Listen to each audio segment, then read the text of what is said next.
for having foster kids and taking kids in that are troubled. Police and several canine teams searched a 1-mile radius around the home today. Chief Cox says they tried to track her cell phone without luck. They're asking neighbors to be on the lookout for this smiling, petite brunette. Given the current weather, with the pending rain in the forecast, we're very concerned. Reed says they looked behind her home 3 separate times. She knows these woods and what kind of danger they pose. It's not that you can hide in so many places, it's that you can get hurt. There's bobcats back there, there's black bears back there, there's coyotes back there. Now, I just want everyone to get another look at Ashley Newell. She is originally from Bristol, was last seen wearing a dark hooded sweatshirt and dark pants. She does have a nose piercing. If you see her, please contact East Hampton Police. Live in the newsroom, Stephanie Simoni, News 8. All right, Stephanie, thanks. A hearing set for next week now on whether or not a judge can release Michael Skakel from prison while he waits for a new murder trial. The hearing will be held Wednesday morning in Rockville Superior Court. The judge ordered a new trial for Skakel last week, ruling that his attorney failed to adequately represent him in 2002 when he was convicted of killing Martha Moxley. Prosecutors say the judge does not have the authority to grant bond because of his automatic stay of his ruling while they appeal it. The defense has filed paperwork in an effort to try to get that stay lifted. A high school teacher from Fairfield behind bars tonight after detectives say he had an inappropriate relationship with a student. After a 2-month-long investigation, police say they discovered that 47-year-old Glenn Myshuk, a teacher at Fairfield Ludlow High School, had at least 17 encounters with a minor at the school. Investigators say they found text messages between the two. Myshuk will be arraigned on November 12th. A bizarre robbery attempt in West Haven today. Police say a man wearing a woman's wig tried to rob an antique store on Boston Post Road. The owner was opening up his shop when the suspect demanded to be let in. The two men started fighting. The suspect shot at the building and then took off. Police are now looking for him. He could be driving a black Nissan. If you have any information, you're asked to call the West Haven Police Department. For the last year, Connecticut businesses have been required by law to tell on themselves. They're now required to tell the state when your personal information ends up where it's not supposed to be. The News 8 investigators are looking at where and when this happens and how you can protect yourself from becoming a victim. We're talking to a local pizza shop owner who came seconds away from giving away thousands of dollars to someone claiming to be with the power company. People need to be aware and alert of what's going on and know their billing, how that information was out.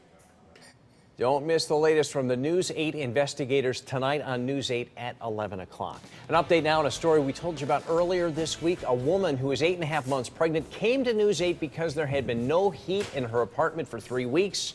We went to check it out, and tonight she tells us an hour and a half after we left, the landlord finally got the heat back on. If you've got a problem and think we can help, just let us know. We've got your back. Let us know. You can email us at reportit@WTNH.com or use the Report It feature built right into our smartphone apps. Well, the water fountain has been off limits for kids at one Connecticut school. The students and staff at Lebanon Elementary have been relying on bottled water for the past month. School officials now waiting for new test results to figure out if a well contains arsenic. That well did test positive for trace amounts of arsenic back on October 2nd. Crews in Bridgeport are just finishing up work on a water main break that has been messing up traffic there all day long. A big water main broke on North Avenue near Island Brook Ave. Around 3:30 yesterday afternoon, water came pouring out of a crack in the road there. Crews right now are just finishing up the work on the pavement there over that 16-inch water main. Traffic is expected to be flowing again by early tonight. Good afternoon. I'm Storm Team 8 meteorologist Erica Martin with your first forecast. Hi, Sonia. Hi, Darren. There. Happy Halloween. Same to you.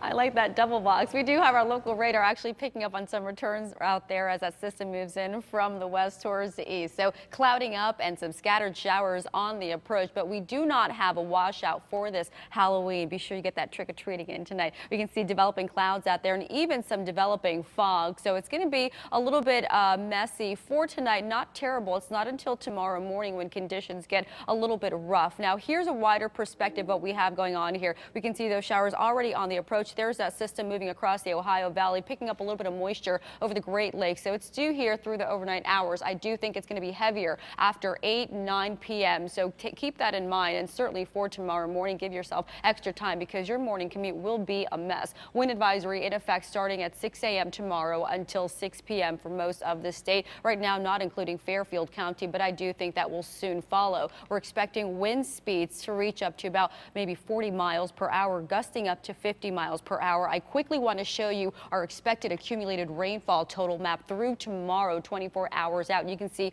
the bulk of the rain that will be accumulated, I'd say anywhere between 6 a.m. and noon tomorrow. So heavier downpours, especially for northern Connecticut. We top out in the upper 60s to low 70s with those southwesterlies that could gust up to 50 miles per hour. Be sure to log on to WXEdge.com for more updates. Back to you.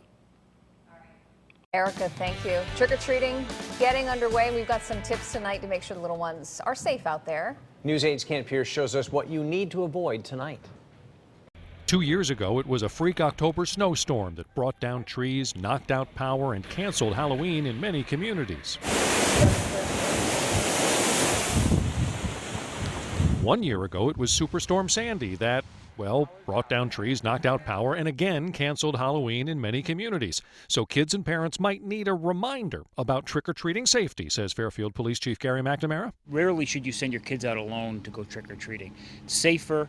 Have a plan in place. So go with the kids, plan your route and what to do if the kids get lost. Don't go to houses that don't have their lights on. Don't go inside any houses. And we should all keep the sidewalk and steps clear for safety. You also want to make sure your kids are easy to see. Really some simple ideas is taking some of these glow sticks and just, they're bright enough where you can see where your children are and people can see you when you're walking. This laughing pumpkin pendant will do the trick too. This mask may look scary, but the scariest thing about it might be how little I can see as I look through here. Take a look through the eye holes. You basically lose all your peripheral vision, and even looking straight ahead, you don't see very well either. Kids will definitely see all that candy and want to eat it, but they should wait until they get it home and you inspect it. What you can do is bring your own snacks with you. One of the biggest tips you can have in place to avoid eating the candy is to bring your own candy, because kids are going to see the candy, they're going to eat it. Bring safe candy with you. This avoids that argument altogether. And all the drivers out there need to watch out for the ghouls and goblins roaming the streets. In Fairfield, I'm Kent Pierce, News 8. All right, and just ahead here tonight on News 8 at 5, the trick-or-treaters hitting the streets right now. And in some towns, it's been a couple of years since they've had trick-or-treating. Bob Wilson takes us to Milford, coming up here in just a minute. And now you can use some of your electronic gadgets on planes even during takeoff and landing, but there are still some limitations. We'll check them out. First, though, here's Keith. All right, Darren and Sonia, thank you. Here's what's coming your way tonight on News 8 at 6. The candidates for mayor of New Haven speaking out tonight after allegations of voter fraud involving absentee ballots. It's a News 8 exclusive. We'll have the very latest tonight at 6.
You're watching News 8 at 5. I just start randomly yelling out different last names. And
You're watching News 8 at 5. While the weather tonight may not be perfect after 2 years of disasters on Halloween nights, coastline communities are finally tonight able to celebrate. And they're not holding back. News 8's Bob Wilson joins us live from Milford now, where the festivities are just kicking off. Bob? Yeah, actually, they're just getting ready right now. As a matter of fact, we've got dead Dorothy here and a dead basketball player. And after 2 dead Halloweens, you guys ready to go trick-or-treating? Yeah. Yeah, I mean, what did you do last year? I mean, last year was the hurricane, and the year before that was the autumn nor'easter. So what we did was, like, Halloween was postponed, so we went, like, 2 days after.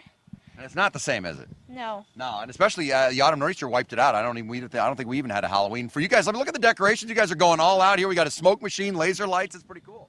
Yeah, the kids like to have the yard all set up, and every year I kind of add a little bit. So, they don't like to help, though.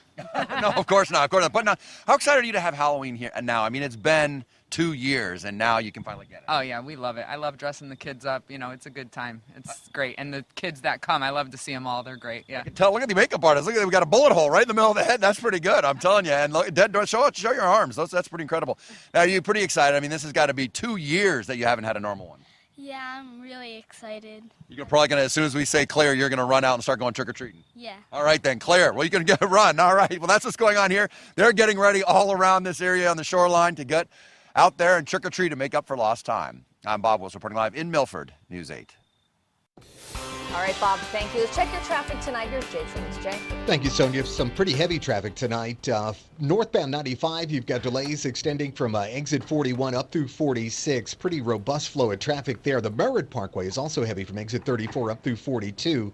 And coming up from Fairfield County, pretty big delays. We haven't seen this kind of volume in a while. 95 is stop and go, 10 to 20 miles an hour from around exit 7 up through exit 27. So that's a long delay. Hartford westbound 84, you've got delays from downtown over to Prospect. Eastbound heavy from Park over to 91.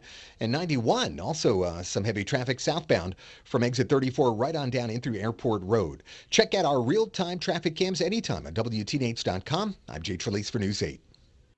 It's kind of gray and spooky and dark out there. We don't want any soggy costumes. I know, we don't want that. And the good news is most of the rain is going to hold off until about after 8, 9 p.m. And maybe the cloudy skies, a spooky kind of vibe is pretty good for tonight. We'll take it the for bright tonight. side. That's right. Now, our storm track radar picking up on our 3-hour return here. So we are seeing some scattered showers approaching. So we're also picking up on some ground clutter, but really some showers already approaching here. But the good news is it's not going to get messy until after 8, 9 p.m. Our capital city, those clouds are really thick out there, pretty soupy. Also seeing some developing fog. I don't think that's going to be a big issue for tonight, but tomorrow we have big concerns. We have damaging winds, possibly gusts up to about 45, maybe 50 miles per hour, heavy AM downpours, and I will show you the expected accumulated rainfall total map in just one moment. Wind advisory in effect tomorrow, starting at 6 a.m. until 6 p.m. for most of the state. That's to say that wind speeds, of course, will be pretty robust tomorrow morning. So again, keep that in mind.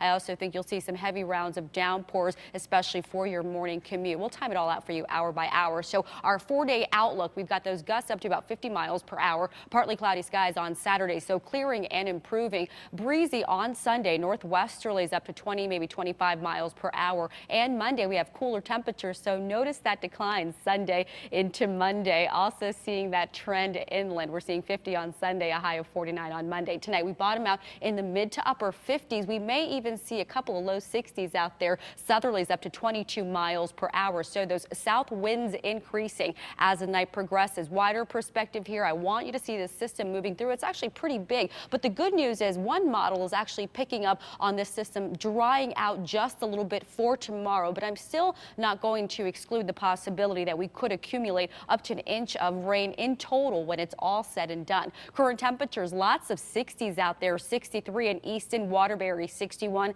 Granby 54, Meriden 63, Cromwell 62, Chester also seeing low 60s along with Clinton and Old Lyme. So comfortable temperatures are all around the state. Hour by hour forecast. I'm pausing this a couple of times for you. Lots of clouds out there. Again, some developing fog. Those showers already pushing in a little bit heavier, but notice really they're kind of spotty. So I do think as the system approaches the state, it's going to get a little bit less organized, which is good news for us tomorrow morning. Notice how we've pulled back just a little bit on those showers. It looks like we may see some isolated thunderstorms tomorrow around lunchtime, but then everything clearing just in time for the weekend. But keep in mind, we do have a chilly Sunday in the forecast. A quick look at our expected rainfall total. We can see that by tomorrow morning, we have the potential of accumulating anywhere between a quarter of an inch of rain to just under an inch of rain for Torrington. The extended 8-day forecast, lots of 60s, well, at least for Friday and Saturday, then cooling down for the following week, tracking some showers possible Thursday into Friday. Log on to WXEdge.com for more weather updates and really what to expect for tomorrow morning. We have more technical discussions on WXEdge. It's going to be messy. All right, Erica, thanks. Yeah, all right, Erica, thank you. Still ahead on News 8. Connecticut retailers are rejoicing. You? Maybe not.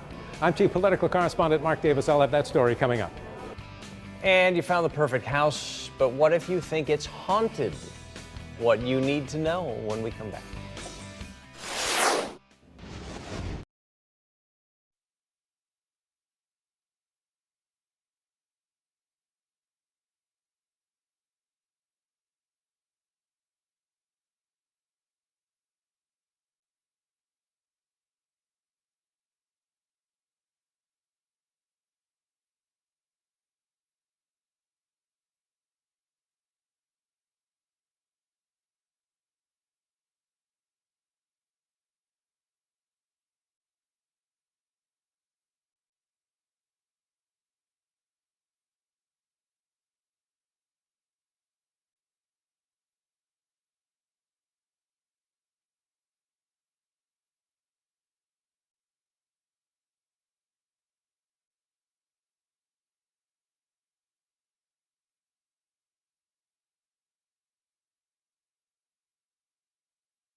Just in time for the holiday season, a new tax starts tomorrow. It is the Amazon tax. Yeah, starting tomorrow, the nation's largest online retailer will start charging you the Connecticut sales tax. Chief political correspondent Mark Davis joins us live with more tonight. Mark?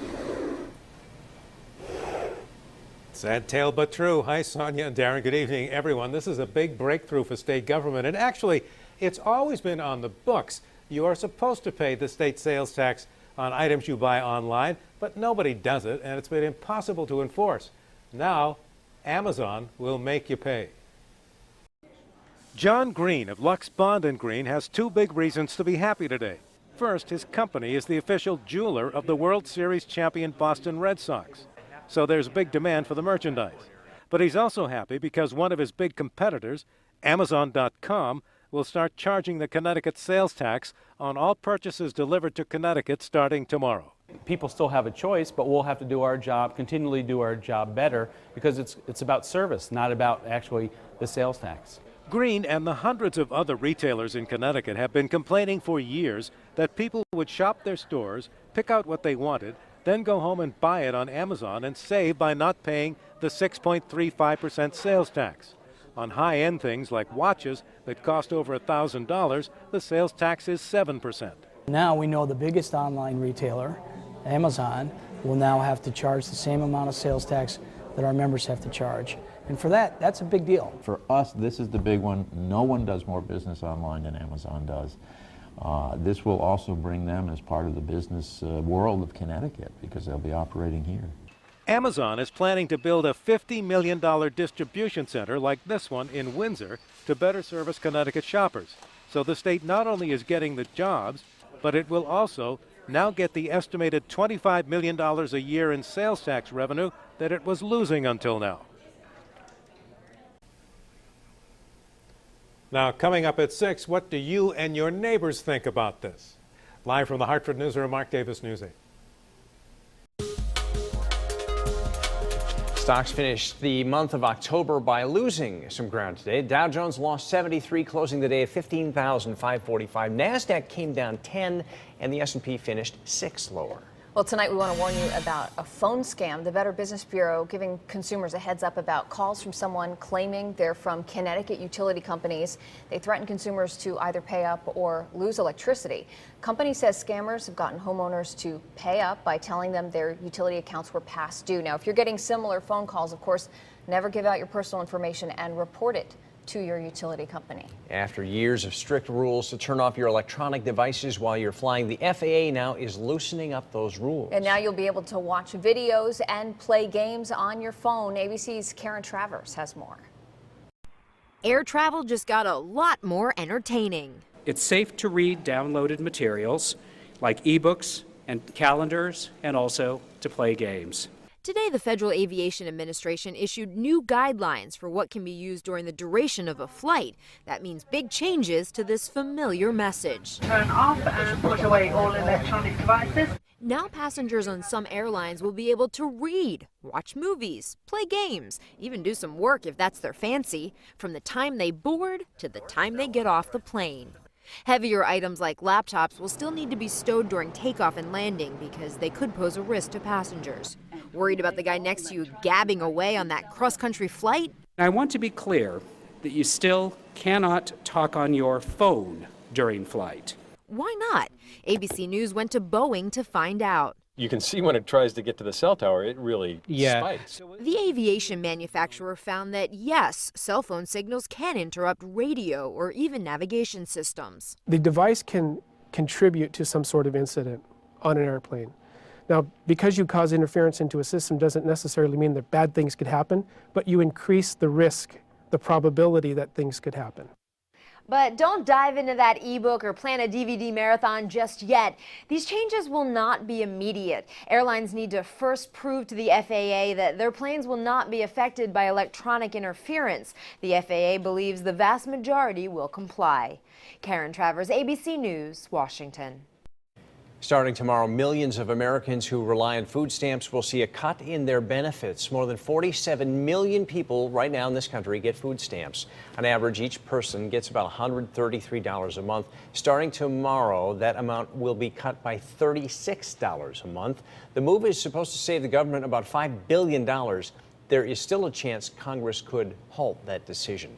Another round of federal budget cuts forced by the federal sequester. Remember that? They're set to kick in now in January. The first round of sequester cuts hit in March. That was an $80 billion cut. The January cuts could be bigger, totaling $109 billion. Talks are underway in Washington as to where those cuts will come from. Facebook trying to save face after admitting that teens are losing interest in the site. It's a trend that just a few months ago the company denied was happening. But although more young kids are finding the site uncool, the market says Facebook is still stable. That news helped temper the stock just a day after shares soared following huge profits in the third quarter. And just ahead here tonight on News 8 at 5:30. If you've ever heard a bump in the night or perhaps got that feeling somebody was looking over your shoulder, at this place, that's definitely a possibility. I'm Josh Scheinblum. We'll have this Halloween haunted story coming up.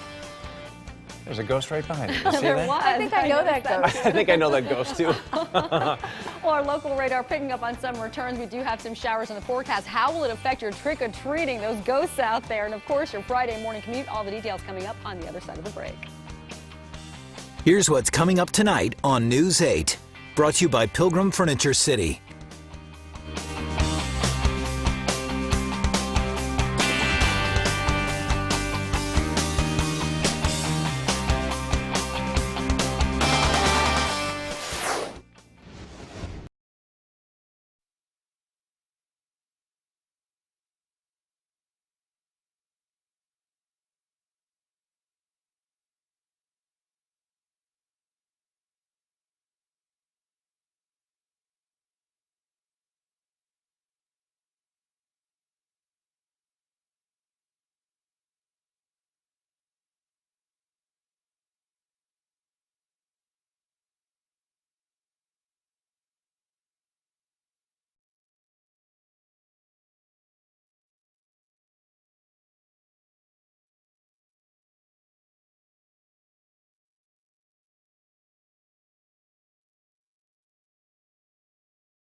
Live.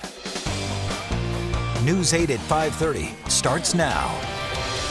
On this Halloween night, we're taking you to a place filled with history as well as some tales of being haunted. Depending on who you ask, there are more than 100 places in our state that some people claim to be haunted. No one's lived in the Noah Webster house in West Hartford since the 1790s, but some claim that they never left. News 8's Josh Scheinblum has the chilling details. If you've ever traveled to West Hartford, chances are you haven't missed this big red house. It's the Noah Webster house, and it's not just a place where a lot of learning goes on. Some people who work here say you may even see a haunting or two. One location can be found right here, the main room where Noah Webster was actually born. We're here right now with Mr. Dobbs. He's the executive director here of this location.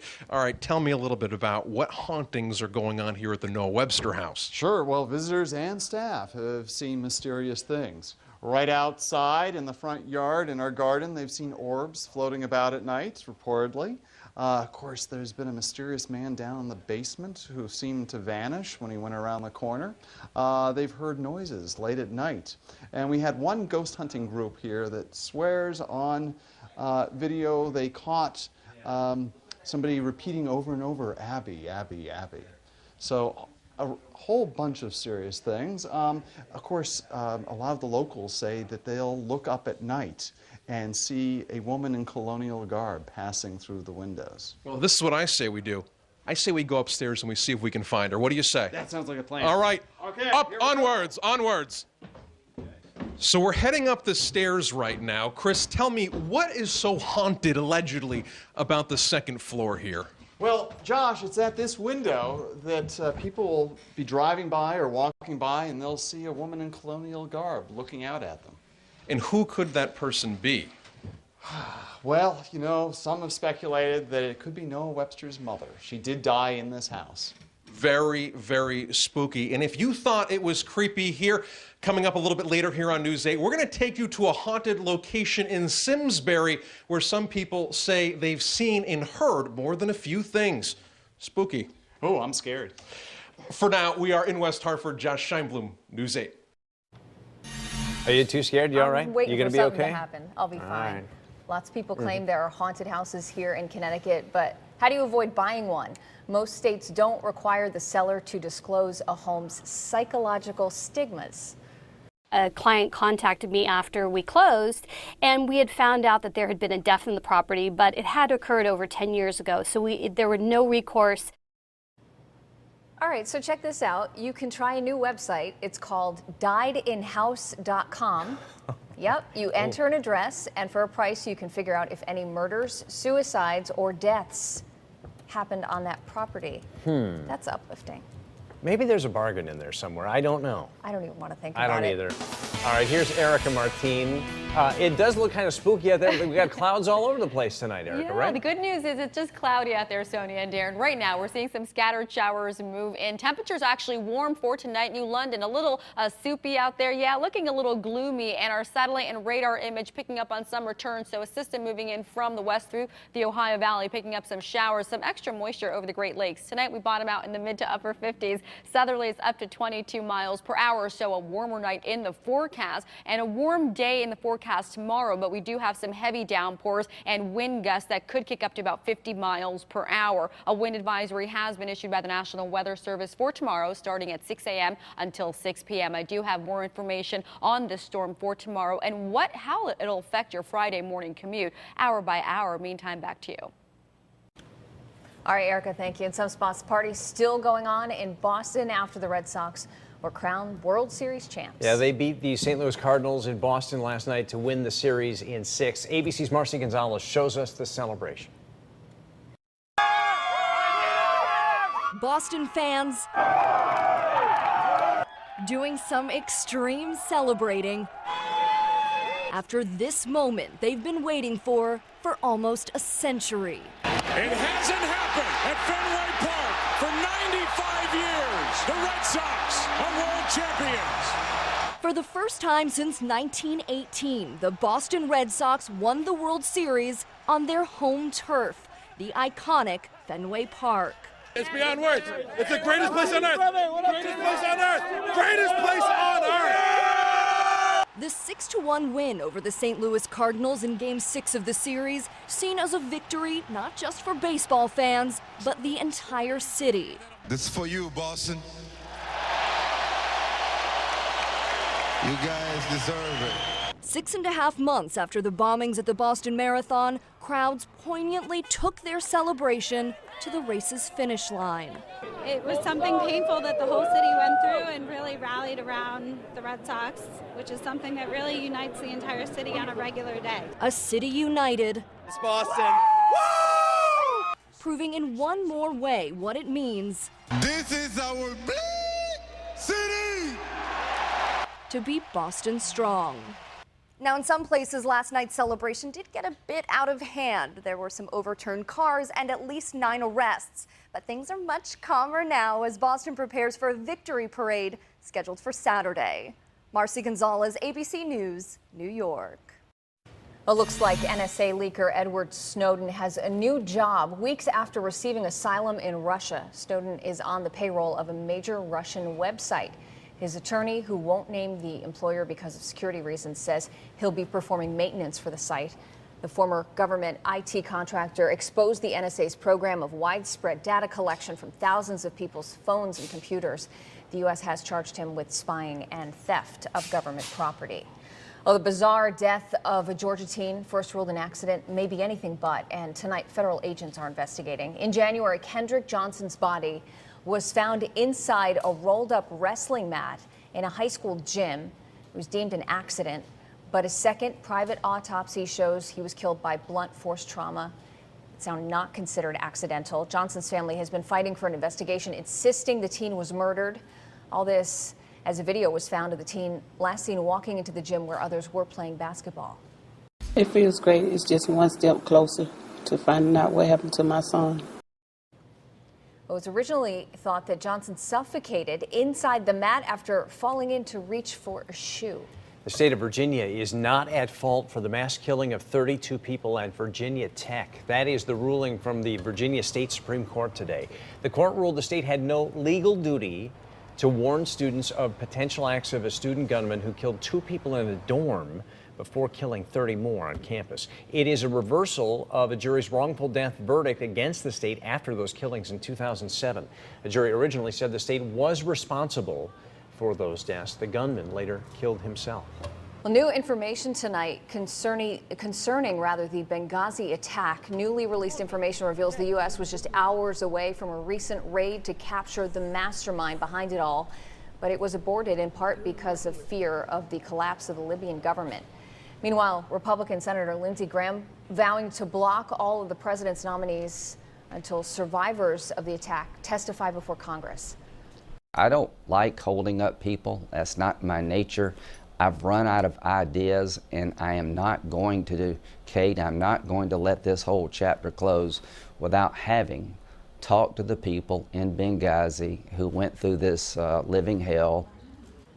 2 nominees have already been blocked, Judge Patricia Millett and Representative Melvin Watt. A quest for a better life led to tragedy in the Sahara Desert. 92 migrants from Niger died, apparently of thirst, while trying to escape extreme poverty and economic hardships. They were trying to reach Algeria by going through the desert. This next story is gruesome. The wife of a former Brazilian soccer player discovered her husband's severed head on their front step. Police said it was in a backpack. The eyes and tongue had been gouged out too. João Nasaleo, Sylvia Santos, recently retired from sports and opened up a health food store. Investigators checking out a recent post on the store's Facebook page that showed surveillance footage of shoplifters to see if there is some sort of connection. Coming up next on News 8 at 5:30. This is Jocelyn Mamenta, how this breast cancer patient benefited from donated tissue. More on this just ahead in Health News. And a Halloween costume accessory that could put your health at risk.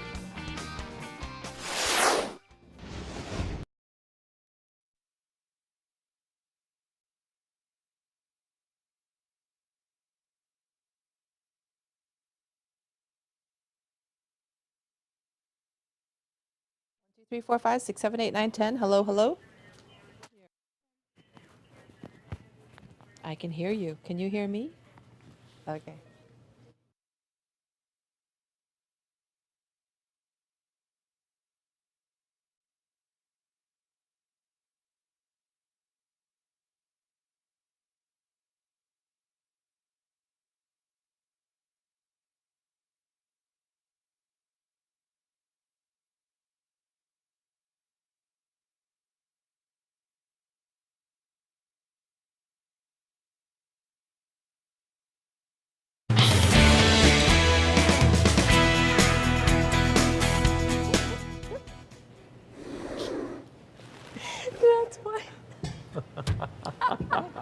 good.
In health news tonight, the link between donated tissue and breast cancer. News 8 medical reporter Jocelyn Mamenta is in our New Haven newsroom tonight with more on how becoming an organ and tissue donor directly impacts a breast cancer patient. Jocelyn. Sonia and Darren, it is a little known fact, but it has been around for quite some time now. Surgeons using donated tissue for breast reconstructive surgery. A warning, though, a diagram in the story may be too graphic for some. Reconstructive surgery followed the double mastectomy Amy Lonzak chose to do after being diagnosed with breast cancer. I'm very happy with the outcome. Dr. Melissa Johnson is a reconstructive surgeon who inserted her breast implants.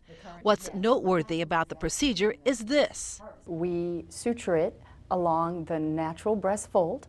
Donated tissue was needed to get it done. In the old days, we used to just hide it under the pectoralis major muscle. That muscle sits higher than we would like our breast to sit. And so now that we can create a sling on the lower pole, we get better shapes for women. Dr. Johnson says donated tissue has become the standard of care for immediate breast reconstruction. By using donor tissue, we don't need to use the patient's own tissue, which makes the operation easier, which for the patient it's more comfortable. I guess I would have had to use skin from another part of my body, and I just felt my body was already scarred. I didn't need to add anything else to that. Yet another reason more people are needed to sign up as organ and tissue donors. Donated skin can be used from a man or woman for breast reconstruction. Caitlin Bernabusi is with Life Choice Donor Services in Windsor. Many people understand the need for organ transplants, but people don't realize that a single donation can help save and improve more than 50 lives. But it goes beyond that for women like Amy Lonzak. I feel that I look natural. I don't feel like I've lost anything, because cancer can do that. It can make you feel like you've lost part of your womanhood, and I don't feel that. I feel like I was put back together again. Another benefit to using the donated tissue, an easier recovery for the breast cancer patient. Every year, up to 1 million people receive some kind of donated tissue. You can become a donor by signing up online or at the DMV. For more information, go to our website, WTNH.com.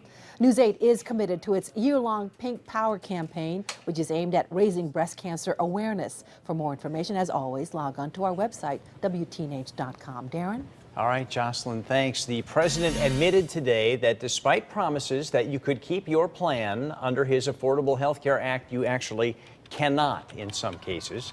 According to the president now, if your plan does not include hospital coverage, maternity, and mental health care drugs, you must find a new plan. That leaves about 15 million Americans without proper health care. If you're getting one of these letters, you're going to get a better deal. But many Republicans say the president flat out lied and that Americans are losing the ability to choose their coverage. White House officials say that once healthcare.gov is fully fixed, Americans will embrace Obamacare. Well, when it comes to your eyesight, those decorative contact lenses may be more dangerous than they're worth. Some people wear them as part of their costumes on Halloween, but officials say stay away from them. They say many of the lenses are imported illegally and they're not approved by the FDA.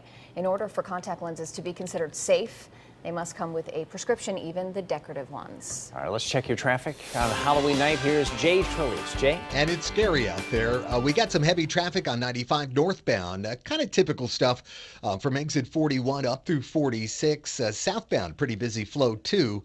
But a lot of traffic as we head up from Fairfield County, really northbound on 95 from exit 5 right on up to exit 23. We're looking at stop and go traffic. 84 in Hartford is slow westbound from downtown over to Prospect. Eastbound heavy traffic from Park Avenue over to 91. And southbound 91, stop and go traffic now from exit 38 right on down in through Airport Road. A lot of heavy volume there. Check out our real-time traffic cams anytime at WTNH.com. I'm Jay Trelease for News 8. All right, Jay, thank you. Trick-or-treaters going to be dodging showers out there? You know, it's not going to be that bad. After 8, 9 o'clock, I think most of them should be home by then. Conditions are going to get a little bit messy, but the good news is everything's just clouding up right now. So we do see some unsettled weather on the way, and our local radar picking up on some showers. But here's our capital city, dry right now, but definitely really cloudy out there. Some light fog also developing. Tomorrow, not the story. It's going to be messy from the start. Gusts up to about 50 miles per hour. Sustained wind speeds between 15 and maybe 40 miles per hour. Highs topping out in the upper 60s to low 70s. We have some warmer air sliding in, so warmer temperatures for tomorrow, but some showers, heavy downpours at times. A wind advisory has been issued by the National Weather Service starting tomorrow at 6 a.m. until 6 p.m. Keep that in mind, especially for tomorrow morning. Everything starts to improve as the day progresses, but it's going to be a very nasty Friday morning. Now tomorrow we start off in the 60s, so a warmer start to the day. 63 for the shoreline, 61 inland. By lunchtime, I have added the threat of an isolated thunderstorm inland.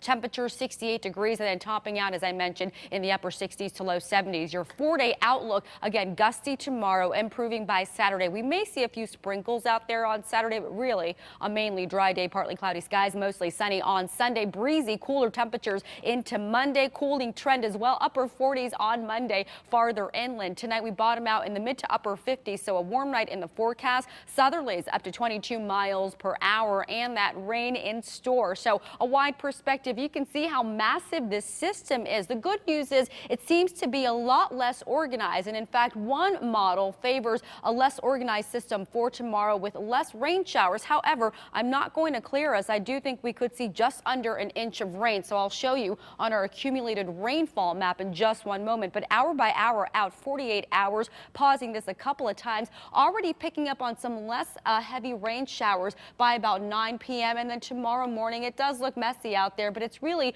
the winds that concern me, especially for the first half of your Friday, improving by Saturday. Now accumulated rainfall totals tomorrow anywhere between 1/4 of an inch to just under an inch of rain when it's all said and done. Really heaviest rainfall totals between 6 a.m. and about lunchtime. We can see again Torrington just under an inch of rain, so keep that in mind. The weekend looking better but cooler, 52 degrees on Sunday, chilly and brisk. Northwesterlies up to 25 miles per hour. Extended 8-day forecast. Have a great night trick-or-treating. We do have cooler temperatures to start the following week, but then warming up Wednesday into Thursday, tracking some showers Thursday into Friday. Be sure to log on to WXEdge.com for more updates.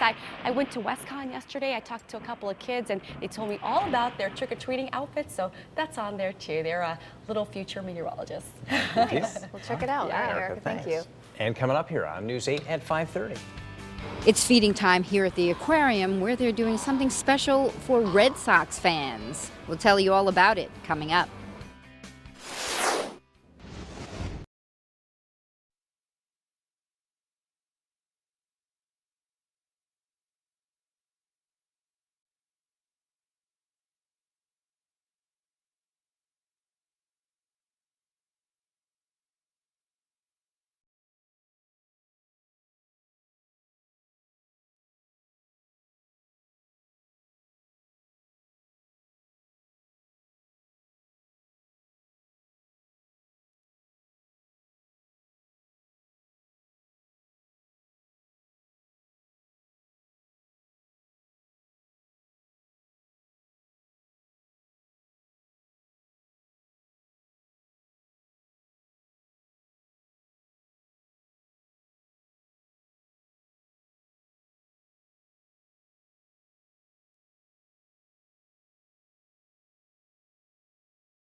A lot of people around here tonight pretty fired up about the Red Sox winning the World Series. Even some fans you might not expect. News 8's Tina Detel has more from our New London newsroom at the day.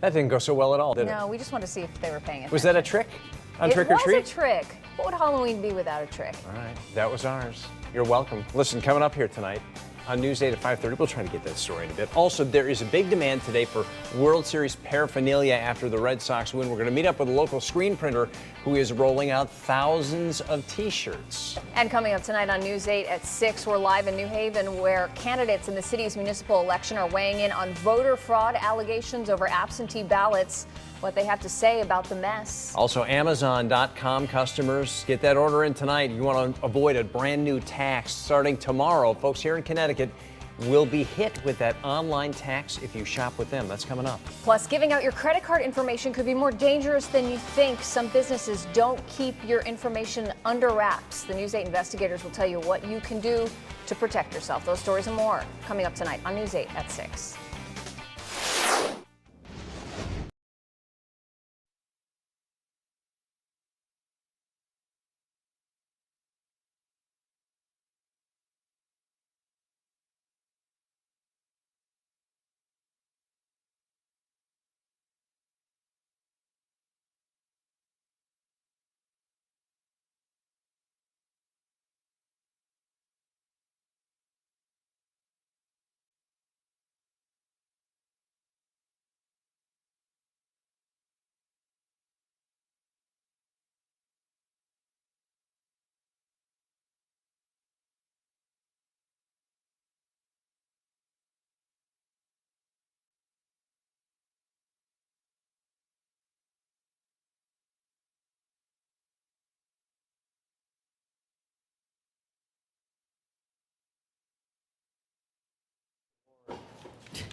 Janet Welch wrote me a phonetic for this odd name, and she wrote in parentheses, Test 1, 2, 3.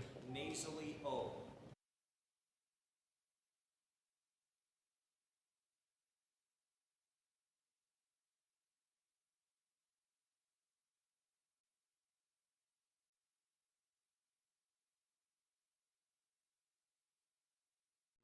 It's almost impossible to print a bad shirt. That's how good the equipment is.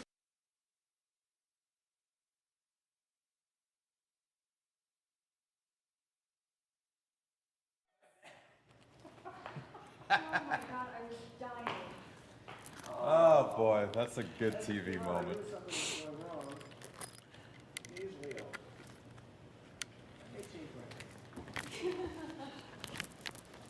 What is a nasally O? 1, 2, 3, 4, 5, 6, 7, 8, 9, 10. Check 1, 2, 3 by Check 1, 2, 3. Thanks, Rob.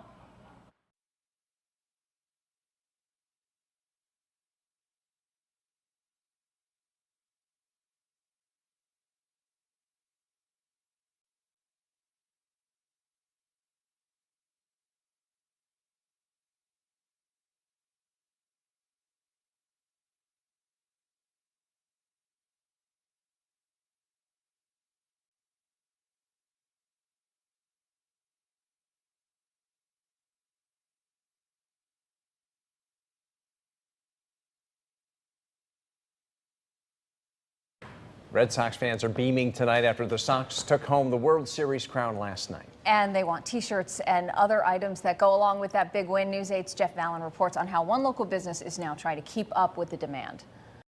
It's almost impossible to print a bad shirt. That's how good the equipment is. The old saying has it that the clothes make the man, but not at Zeus Incorporated in Guilford. Nope, around here the clothes make the fan.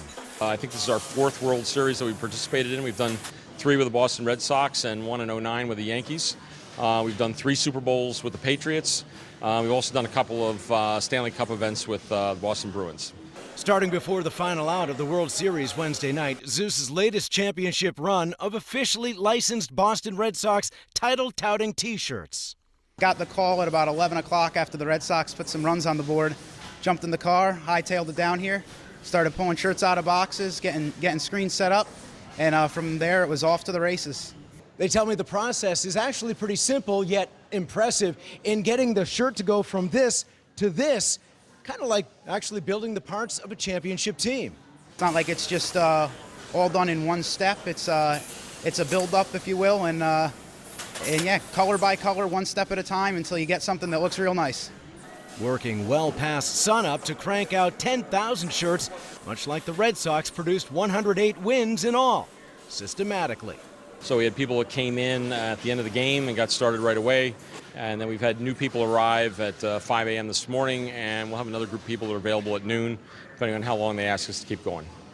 In Guilford, Jeff Vallon, News 8. Live.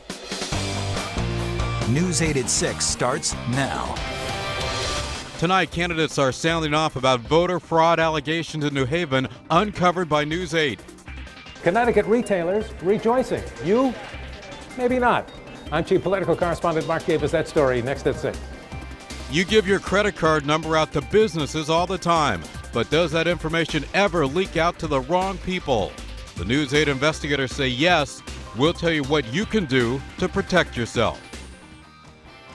And good evening, everybody. I'm Keith Koontz. I'm Ann Nyberg. We begin in New Haven, where the city's mayoral candidates are speaking out about voter fraud allegations surrounding absentee ballots. News 8's Noelle Gardner has been following this story from the very beginning. She's live in New Haven tonight with what the candidates are now saying. Noelle. Keith and Ann, I broke this story yesterday. I talked to people in Ward 8, that's the Worcester Square area, who say absentee ballot fraud is going on in their community, and they say they were very concerned. I talked to a handful of residents who say someone has been taking their ballot and mailing it, and it went as far as someone actually filling out the ballots. Now, the complaints of possible voter fraud, that's been certified by City Clerk Ron Smith, the mayoral candidate, speaking out today, just days before the election. It's concerning because I want to make sure that I have a fair shot in this election, and if there are people manipulating the ballots and my campaign isn't, then chances are I might not have as fair a shot, and that's something that is obviously very concerning. Well, it's very troubling if it's true. I mean, first and foremost, Tony Hart believes that the integrity of the process, the democratic process, has to be maintained and has to be preserved. So if these things are happening, then they certainly need to get to the bottom of it. And I tried reaching out to the woman allegedly involved in this voter scandal. She has not returned my calls. Joining me now live, Ron Smith. He is a city clerk. Ron, we just want to know where this investigation stands. Tomorrow we are going to take those complaints up to the Secretary of State's office and start this investigation because of this voter fraud that's going on. We're going to get down to the bottom of it because they have no business putting their hands on the ballot at all. The people should have the opportunity to vote without someone trying to dictate to them who to vote for or to even take the ballot without permission. The bottom line is they don't have no one to give it to. They can call the police department and they will come out, him or her, and bring the ballot down to the town clerk's office. But to fumble around with the ballot, it's a crime, and they shall be brought to justice. All right, Ron, thanks so much for joining me live here tonight. This investigation is long from over, and coming up tonight, I go in depth with the candidates, and I'll have more reaction. I'm live tonight in New Haven. Noelle Gardner, News 8.